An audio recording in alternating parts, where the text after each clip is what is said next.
What's up, North Carolina?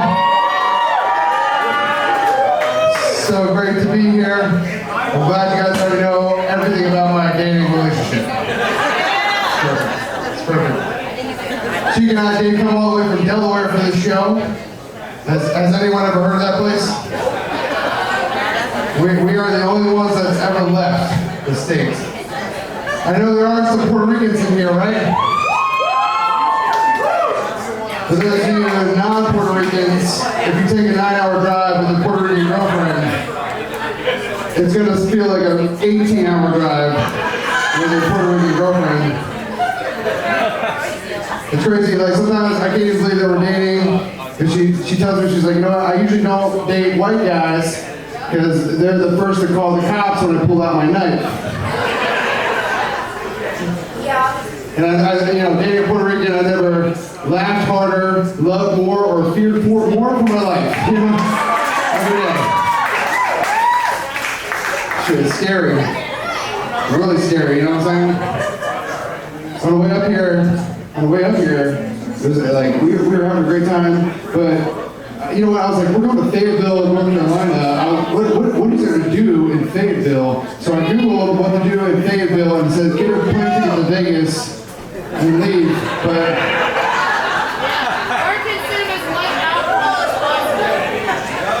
what are we shouting it out? It's like an auction. All right, let's tone it down a bit. All right. I don't know what everyone's saying. Okay, we're good. We're all good. It's funny because like I try to be sexy, but like sometimes I really ruin the moment. We were taking this long car ride up here, and she was like kind of getting a little frisky, you know, touching her, hoo-ha, you know, started getting a little skill, right? Her vagina, you know. I heard the sound, I was like, oh my god. I was like, baby, you know what that reminds me of? Potato salad.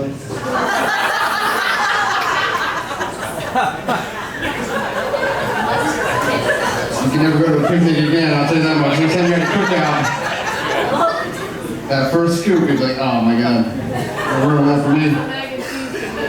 It's crazy. Is there, what's the longest relationship in here? How long has everyone been together? How long have you guys been together? Yeah, oh, you look confused. Yes. Oh, you guys were ready to ask a question? I'm like, friend date. Oh, friend date. So sorry. Sorry. I'm so sorry. I'm friend 15 years alone? Alone? Well, we're looking for a third, so if you're trying to come on over for a good time, that'd be great. What's the secret to a happy relationship? Anyone have that secret? Chips and salsa. Chips and salsa?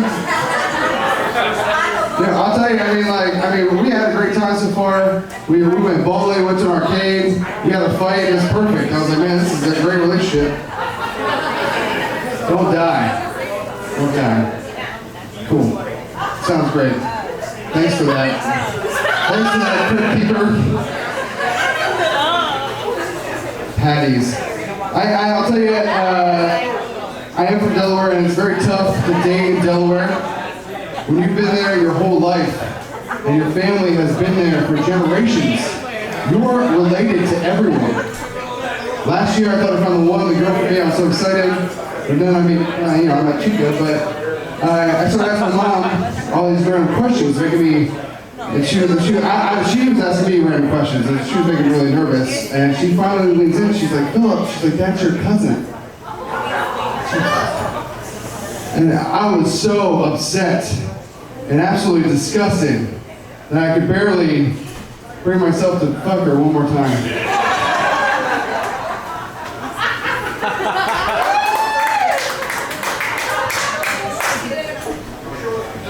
I told that story in West Virginia once. Some guy yells out, ain't nothing wrong with that. Yeah, that was that guy over there. I was like, listen sir, I know you think that Ancestry.com is a dating website, but that's not how we do it anymore. I'm actually really excited. I just got my first Hollywood breakout role. It's on Amazon Prime right now called Ripples of Water. And I took this role based on only the synopsis of the character. He had a cool jacket, rode a motorcycle, even had a love interest. I was like, oh my God, this is me all day. And I didn't really know how Hollywood works, so I didn't read the script. But I'm on set, and I'm like, you know what? I know that the first scene is the kissing scene, so if I nail that, I got the movie, right? If I get that chemistry, am I right? Does that make sense? You don't think so? You're like, no. But anyway, I'm on set, and I was like, you know what? I should just peep at the story a little bit, and it says, Phil kisses Steve. Yeah, sure read that script. I wasn't ready for it. But I was like, you know what? I signed up for this movie. I'm gonna give this man the best kiss of his life. Alright? I'm gonna win an Oscar for this movie. And so they called me out of my dressing room, they're like, Mr. Korz, we're ready for you. So I see my co-star from across the room. And I grab him, and I give him the best kiss I've given anyone. And this guy pushes me away. And he's like, bro, I am just the sound guy, okay?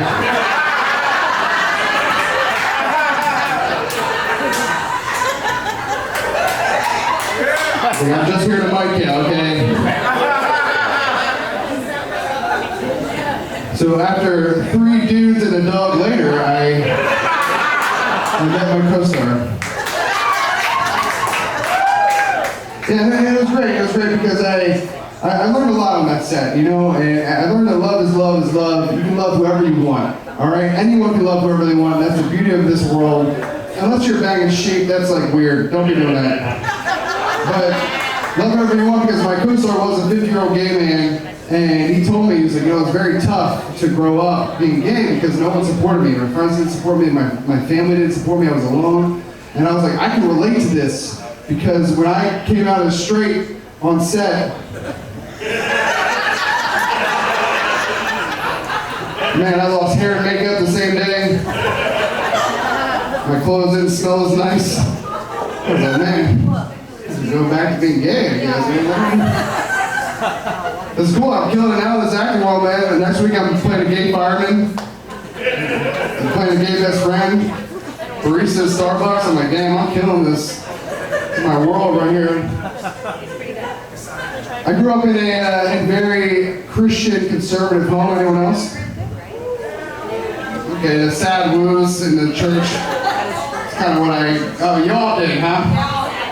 Yeah, okay. So then you guys can relate to this then. So I was not a cuss growing up, right? Which made sense.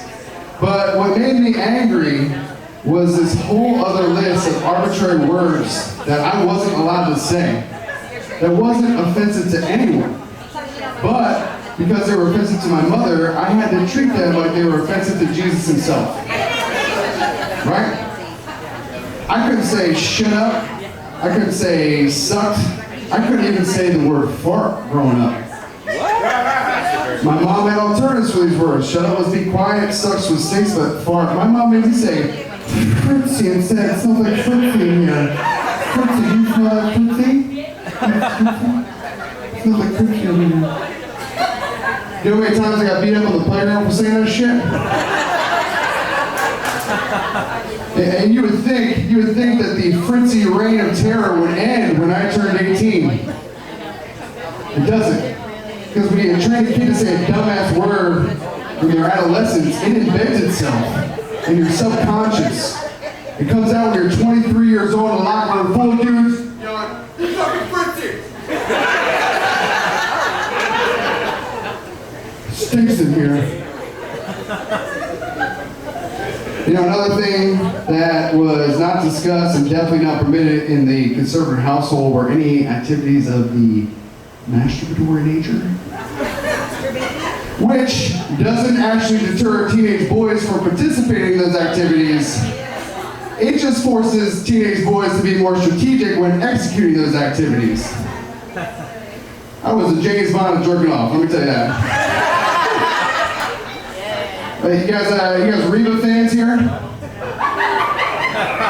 I didn't jerk off to Reba. Hold on.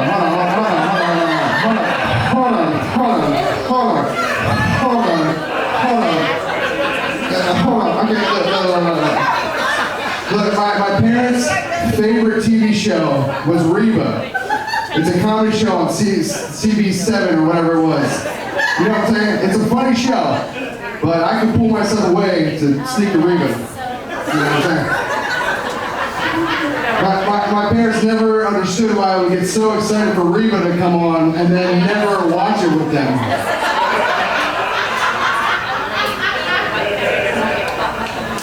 Saturdays was a Reba marathon. Not only for Reba, but for me too.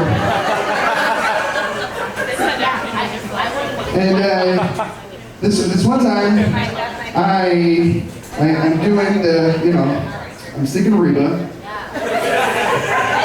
and I'm about to, you know, for the one thing when you like for the finale, and I'm about to do it, and I look around, there's nowhere to do it in, so I see this cup, it's a coffee mug, perfect. And I do the finale, and then I look at this cup, and it's my dad's favorite coffee mug with Mickey Mouse saying "World's Greatest Dad" on it. I can't believe I just did that to his cup. Do I wash it? Is that worse? Like, do I, here Dad, you meet your grandkids.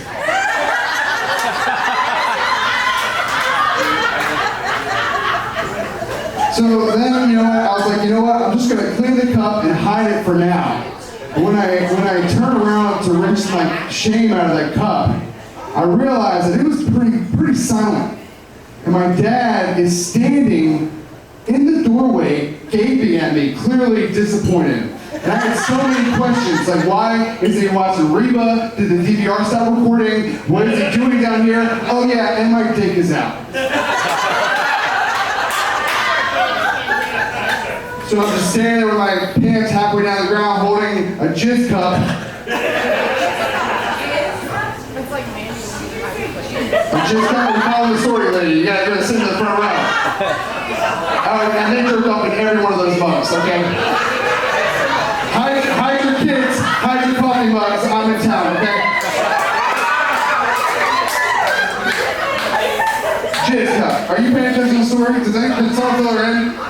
Look, it's not like I don't just like go do that in coffee mugs, but I only had about 0.3 milliseconds to make a decision, and the carpets were just clean. I didn't want to mess with the keyboard, that was the only option, okay? So they were jerking off with sleeping bags? Okay, we'll tell the story in a minute, okay? Alright, we'll rest in a second. I can't handle jerking off sleeping bags right now. We're dealing with jizz cups right now. Yeah. Look. It's crazy. I hid that cup until I graduated college, and when I found it, I found two little baby cups in there next to it.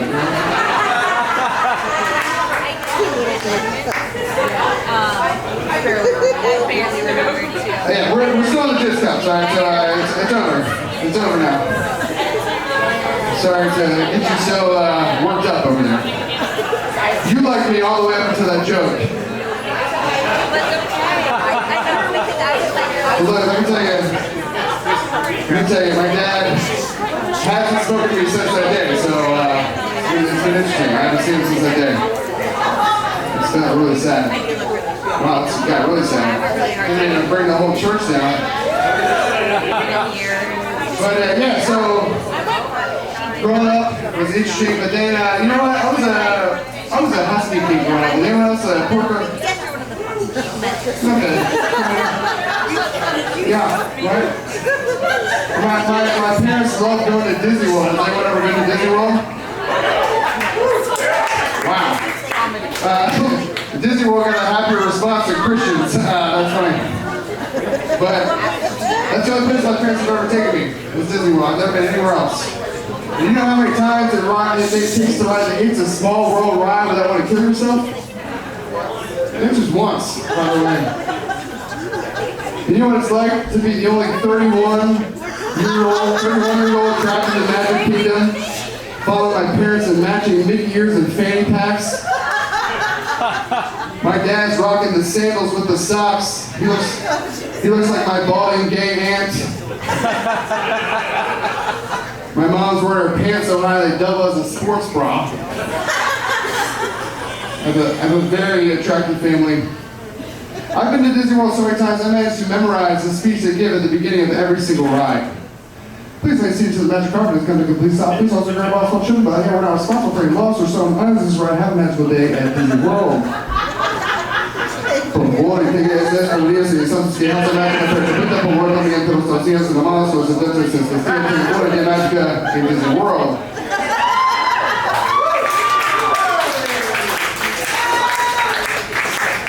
Point is, I don't even need Rosetta Stone. I'll just keep going to Disney. You know what I'm saying? But because I was a porker growing up, I didn't really even enjoy Disney when I was a little kid. You know why? Because like when your chubby little leg fat slaps together, you chafe. You chafed before. I know. He's chafing right now. Ryan's chafing right now. Has anyone not chafed before? You've never chafed before? Let me tell you, after the show, you should rub some sandpaper in between your legs, and then go to Disney World and tell me how much fun you had. Because when you're the only 7-year-old hopping around Disney like a 9-year-old woman in a grocery store because your legs can't touch, your sister's running to get Goofy's autograph, I'm like, oh my God, please, Mom, how could you get the baby powder? The baby powder was my savior, right? But the only thing the baby powder did was it kind of kick-started my fat boy urges because it made my balls look like every little Munchkin Donuts, you know what I'm saying? That was for you.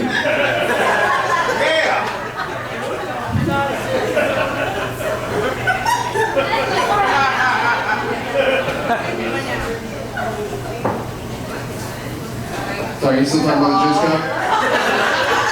It's gonna resonate for a while. Okay, we didn't ask for the whole history. We'll talk later. Yes. I ended up losing a whole bunch of weight, and I got a job as a personal trainer. And really, it turns out it was just baby fat. I didn't realize I had 2 giant babies attached to my back or whatever. But I had this vision as a trainer to train ambitious teenagers going into the military, aspiring athletes who want to play professional sports, grandparents who just want to get healthy and play with their grandkids, and MILFs. I wanted to train MILFs to be surrounded by hot, sweaty, agile cougars, living every boy's fantasy. But I realized something, those MILFs never needed my help. They never came to me. The MILFs that I got were not moms that like to fornicate. They were miserably, insatiably lonely females. What I got was a deeply troubled, emotionally scarred, mentally abused, insecure, apprehensive, anxious, uneasy, unhappy, uptight, confused, schizophrenic, bipolar, displeased, disconnected, disappointed, depressed, distressed, dissatisfied, desperate, diabetic, divorced, and middle-aged women needed constant reassurance with a giant mole on their face with the hair coming out of it.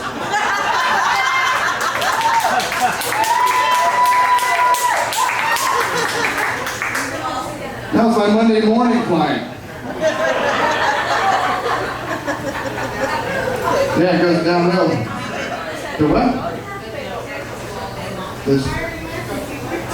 My personal training client? She asked me if my personal training client texts me all day long. And let me tell you, I'm glad you said that because it's a perfect segue into the next joke. It was like a plan or something, like you knew what was happening. Look, I get myself into weird situations as a trainer, okay? This one time, this client took me to the mall to show me what she wanted to fit into by summer. She leads me to the dressing room with a bathing suit in her hand. She said, this is what I want to fit into by summer.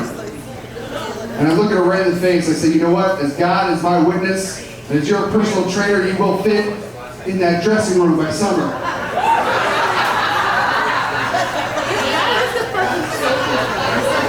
Hey, don't be writing that down. See on that joke, there's not over money on that. Okay, all right.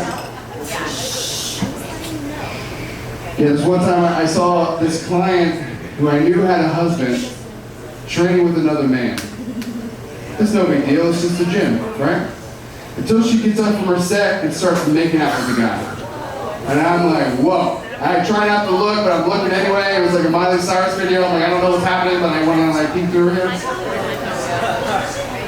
The wife makes eye contact with me, and I'm like, oh my God, this is not my business. But then I get a text from the husband 2 hours later.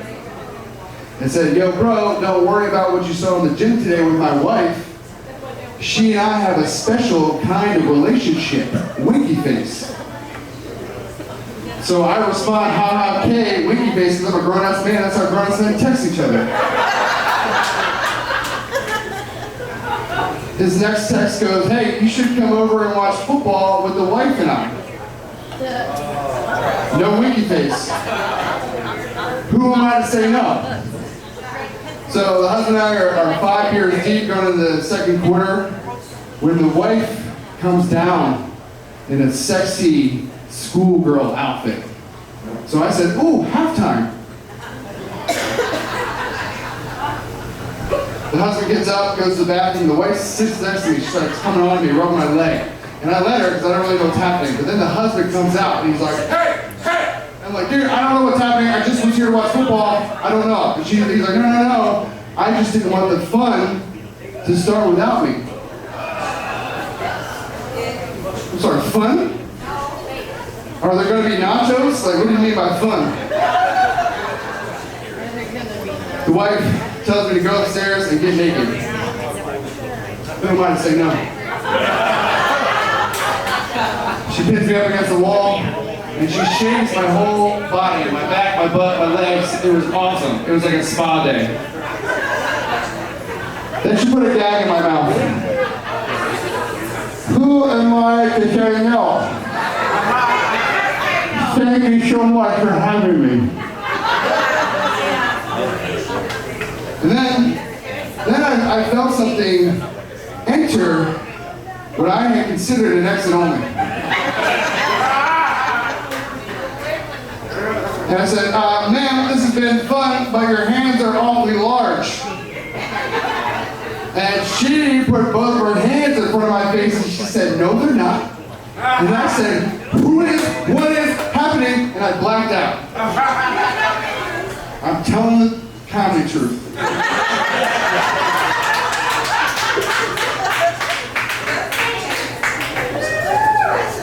Next day, I woke up and the husband's like, hey man, how do you like your eggs? I was like, well, not in my ass, that's for sure.